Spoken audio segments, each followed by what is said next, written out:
दिव्य मुंबई, सत्याला न घाबरणारी पत्रकारिता. आवाज सामान्यांचा. अमरावती जिल्हा स्त्री रुग्णालयात नवजात शिशु कक्षाला लागलेल्या आगीत 3 बाळांचा उरपळून मृत्यू झालाय, तर 6 बालकांना उपचारासाठी सुपर स्पेशालिटी हॉस्पिटलमध्ये दाखल केले. प्राथमिक माहितीनुसार 24 ऑगस्टच्या पहाटे 3:30 वाजण्याच्या सुमारास ही घटना घडली.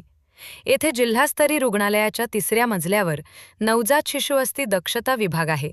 तिथल्या एका कक्षात व्हेंटिलेटरमध्ये स्फोट झाला आणि आग लागली, अशी प्राथमिक माहिती पोलिसांनी दिली. या कक्षाची क्षमता 39 लहान बाळ ठेवण्याची आहे. आग लागल्यानंतर चिमुकल्यांना डॉक्टर, नर्स आणि अग्निशमन कर्मचाऱ्यांनी बाहेर काढलं, अशी माहिती अमरावतीचे जिल्हा शल्यचिकित्सक डॉक्टर विनोद पवार यांनी दिली. दिव्य मुंबई मराठी, अमरावती. श्री सामान्य रुग्णालयामध्ये आग लागून जे आहे ते 3 बालकांचा होरपळून मृत्यू झालेला आहे. तुम्ही या ठिकाणी आलेले आहात, पाहणी करताय. काय तुम्हाला प्रथमदर्शनी समोर येत आहे? याच्यामध्ये आज सकाळी 3:15 वाजताचे आसपास आपला जो श्री सामान्य रुग्णालय आहे अमरावतीचे, त्याच्यामध्ये जे NICU आहे त्याच्यामध्ये 3 कंपार्टमेंट आहे. त्यापैकी जो एक कंपार्टमेंट होता त्याच्यामध्ये आग लागली.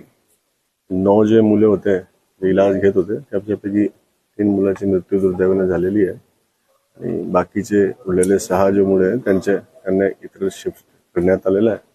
प्राइमा फेसी जो हा आग आहे ते जो व्हेंटिलेटर में आग लागलेली आहे, आता यांच्या पुढे आपण शोध करत आहे.